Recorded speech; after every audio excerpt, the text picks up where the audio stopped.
Il s'arrêtait à peine le midi pour laisser les bêtes se reposer. Il s'allongeait le soir pour dormir quand la nuit s'était déjà installée et repartait alors que le jour n'était pas levé. Leur monture acceptait le traitement, sentant l'urgence dans l'attitude de leur maître, avalant les kilomètres et s'effondrant de fatigue à chaque pause. Livy changeait de partenaire à chaque fois pour les ménager de son poids. Ils arrivèrent à proximité du village 3 jours à peine après leur départ. Il aurait fallu en temps normal plus d'une semaine pour faire le trajet, la route étant parcourue de ravines et vallons. Ils ralentirent en s'approchant, et Alenia se présenta à eux surprise. Elle ne les interrogea pas sur leur présence en ce lieu, et les guida vers le campement où ils avaient pris position.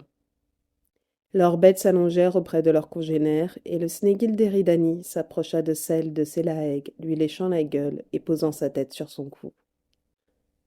Aucun des guerriers de l'escouade mixte ne posa de questions, se contentant de les observer au loin et de leur donner à manger. Quand les chasseurs revinrent de leur mission, les Snégils laissèrent la priorité à leurs 3 congénères. Eridani s'approcha d'eux, l'inquiétude déjà présente dans son regard de prairie. Selaeg expliqua la situation en 4 mots, et la résignation apparut sur le visage de la Syria. Il les a découverts. Ni Étilive, ni Umégan n'avaient posé de questions. Ils ne savaient toujours pas la raison de cette fuite précipitée, mais ils avaient pour autant suivi. Eridani s'approcha d'elle et la prit dans ses bras. « Je suis désolée, » fit Livy. « Honnêtement, je suis surprise que ce ne soit pas arrivé plus tôt, » confia la Syria. « N'oublie pas ce que tu as appris, et continue d'écouter cet instinct bien particulier. » Promis. Elle se tourna vers Selaeg et lui demanda par où il comptait aller. Livy comprit à cet instant que les 3 mâles allaient la suivre. Elle n'y avait pas songé, pensant qu'une fois à la frontière, elle devrait faire ses au revoir. Elle fut à la fois horrifiée de savoir qu'ils allaient venir et soulagée de ne pas devoir faire le trajet seule. Elle voulut leur dire qu'ils n'avaient pas à faire cela, qu'elle pouvait s'en sortir toute seule, mais Étilive l'arrêta d'un geste de la main. Ils ne restèrent que quelques heures sur place, le temps de reposer les Snégils et pour Umégan de se raser. Elle vit un air déçu dans le regard du borgne quand il réapparut. Elle allait pour monter derrière Étilive quand la Syria la retint, son mâle à ses côtés. « Non, » refusa-t-elle catégoriquement, connaissant le lien unissant les deux.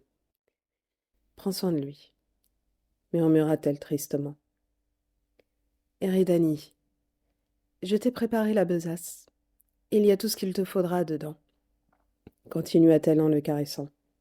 « Il sera plus en sécurité avec toi maintenant. » Elle enlaça l'animal et lui murmura longuement à l'oreille, la tristesse émanant de son être.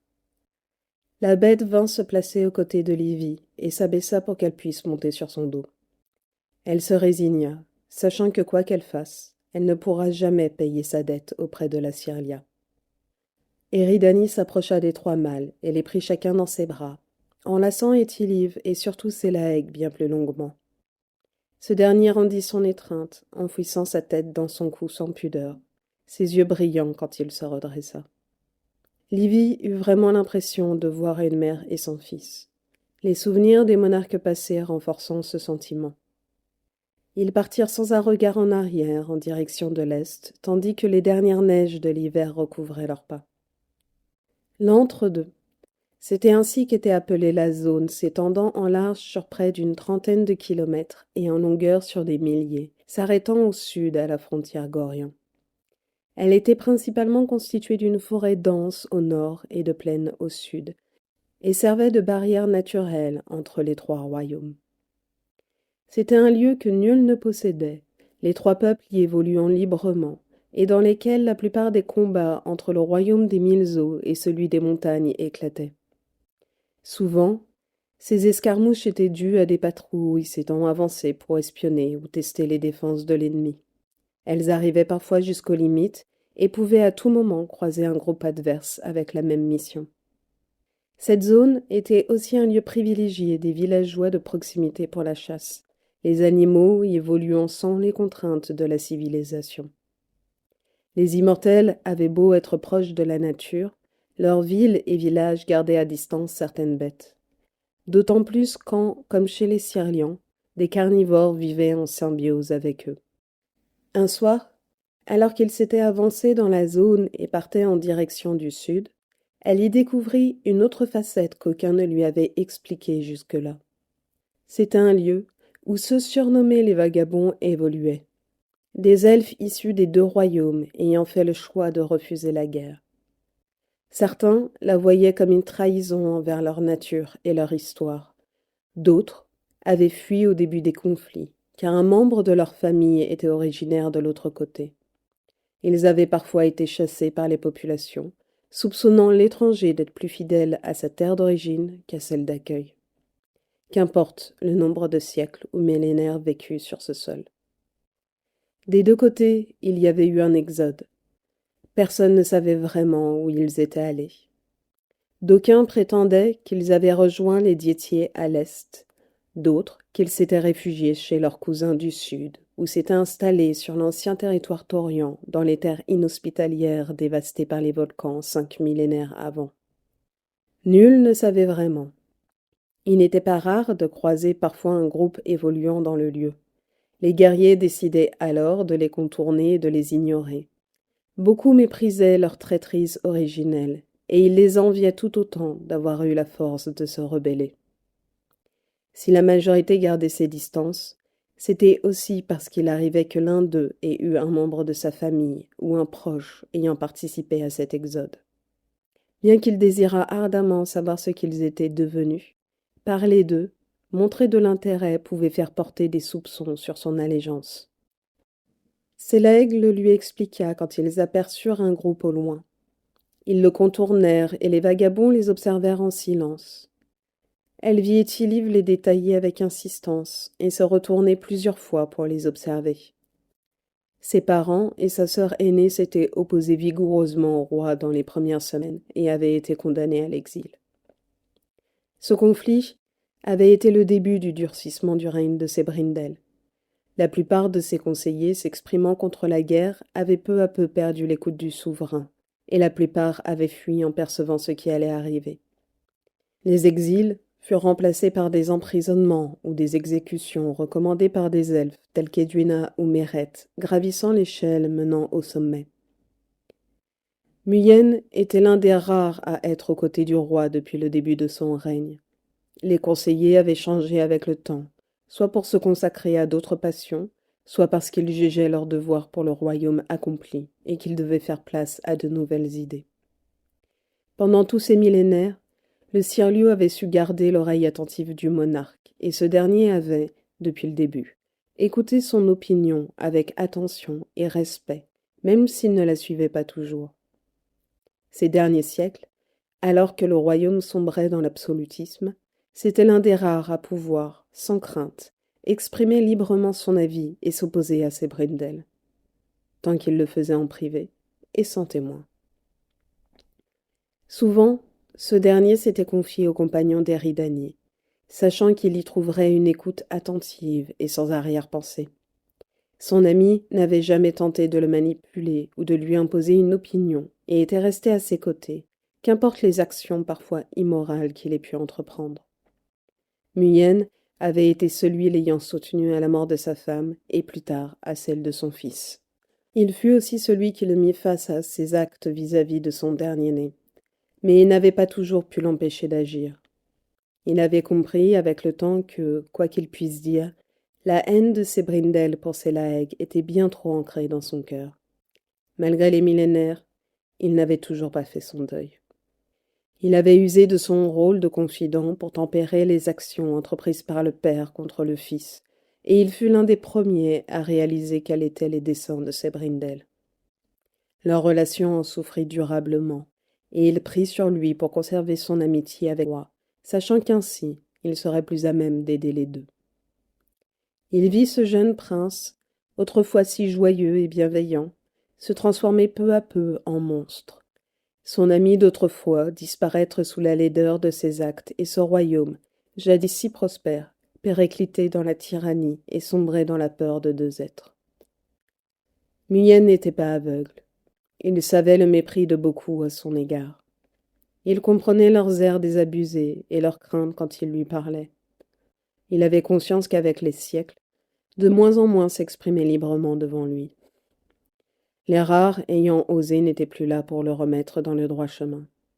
Les seuls se le permettant encore étaient Eridani, Lundil et Étilive.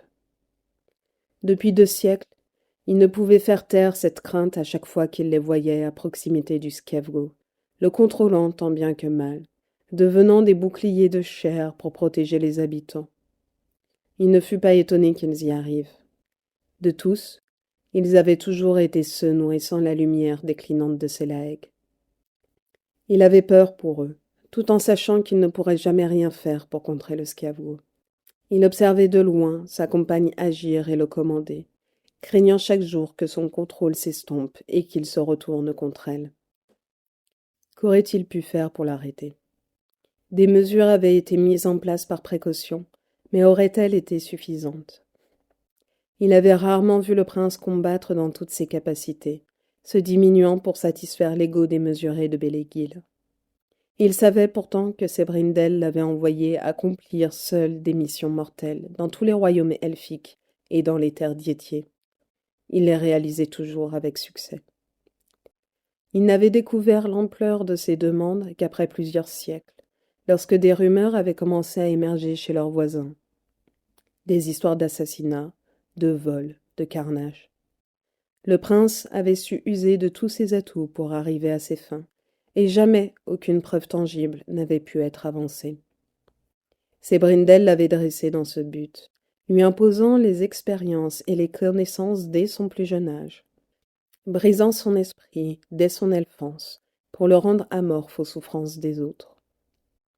Les seules exceptions à cet état étaient toujours les 3 mêmes elfes, l'entourant, le protégeant, atténuant les actes et le déclin de son esprit. Il se demandait s'ils le savaient, s'ils avaient conscience de ce que le plus jeune avait accompli au nom du roi. Il s'était demandé comment il pouvait l'accepter et le tolérer. Comment pouvait-il fermer les yeux sur des agissements aussi immondes, contraires au fondement même de leur culture, de leur société et de leur histoire, des activités parfois dignes de Skiasi. Eridani lui avait rappelé sa propre attitude envers Sébrindel. Il n'avait plus jamais abordé le sujet avec elle. Leur relation respective avec le père et le fils était devenue la tache sombre dans la leur. Il ne pouvait pas la blâmer. Son amour pour les jumeaux était celui d'une mère. Elle avait tout fait pour compenser la disparition d'Eldorn et offrir à Selaeg la figure parentale dont il manquait. Elle avait pris soin de lui alors qu'il n'était qu'un nourrisson, lui apportant tout l'amour que son père lui refusait, le guidant, l'encourageant quand il était elfant, le faisant rire et sourire le plus souvent possible. Elle avait demandé de l'aide aux parents d'Étilive, et leur jeune fils s'était attaché à ce petit être renfermé sur lui-même, arrivant, avec son innocence d'elfant, à gravir les défenses entourant déjà son cœur. Sébrindel ne l'avait compris que bien trop tard, et malgré toutes ses vilainies, il n'avait pu défaire ce lien unissant son fils aux 2 elfes. Il avait alors choisi de le manipuler à son avantage, les utilisant pour mieux l'atteindre. Muyen le soupçonnait d'avoir tenté de les briser, lui et Eridani. Il avait failli réussir. Mais son admiration pour sa compagne était sans limite, et elle n'avait eu de cesse de grandir chaque jour quand il la voyait s'occuper de l'elfant, puis de l'elfe et du Skevgo qu'il était devenu. Son courage et sa force étaient visibles dans chacun de ses actes, dans sa façon d'oser plonger son regard dans celui du monstre et de le contrôler malgré sa répugnance à le faire. Elle aurait préféré lui trancher la gorge plutôt que de lui donner des ordres. Muyen savait être la raison pour laquelle elle ne le faisait pas, lui et tant d'autres dans ce royaume auquel elle tenait. L'emprise du roi était telle qu'ils avaient conscience que s'ils agissaient de façon irréfléchie, lui dérobant ce jouet qu'il avait mis tant de siècles à façonner, d'autres en payeraient le prix. Il avait songé à le faire lui-même, acceptant les conséquences sur sa personne pour libérer Ridani de ce fardeau et de cette souffrance. Mais il n'avait pas pu s'y résigner. Les chaînes entourant sa compagne étaient les mêmes dans son esprit. Qu'importe les risques qu'il faisait courir aux habitants et le dégoût qu'il avait dorénavant pour le roi, il se refusait de la perdre et ferait tout pour conserver l'amitié du monarque et pour la protéger, attendant avec impatience le jour où Lundil vêtirait la couronne du royaume aux 1000 os.